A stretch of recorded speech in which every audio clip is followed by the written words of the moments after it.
Margrét, fyrirliði deildarmeistarana, þeir eru komnar í sumarfrí. Hvað var svona það helsta sem bar á milli Njarðvíkur og Fjölnis í þessari seríu? Það komið bara rosalega grimmar í leik 2.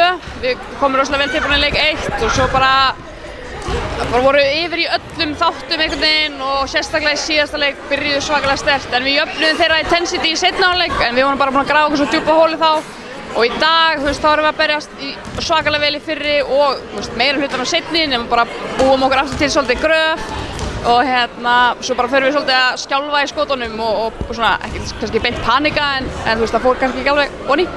Það hefði kannski verið vel þegar að Laði Lukka hefði fengið að vera með einhverjum af þessum skotum því að þeir voru að fá oft ágætis lúk. Já, algjörlega. Það hefði þurft að detta á mikilvægum momentum og en við höfum alveg trú að við myndum koma tilbaka og við gerðum það mjög vel og ég er mjög stolt af liðinu að við gátum það, bara vantaði auka 2 mínútur eða eitthvað skilurðu en svona þetta bara. Nú komið að sumarfríi hjá ykkur. Þið færðuð Fjölnisfélaginu sem fyrsta deildarmeistaratitil í kvennaflokki. Hvað sér þú í kortunum fyrir bara körfuboltann í Dalhúsum svona á komandi árum? Bjartar stundir framöndan?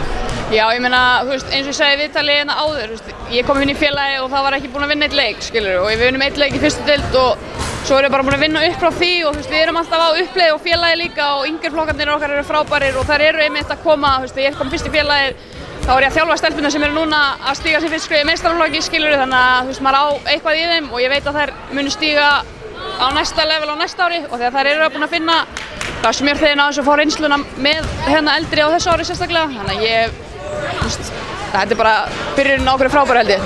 Byrjunin á einhverju frábæru. Takk fyrir spjallið, til hamingju með deildarmeistaratitilinn og það verður forvitnilegt að fylgjast með ykkur í framhaldinu. Já, takk fyrir það og gangi Njarðvíkur rosalega vel.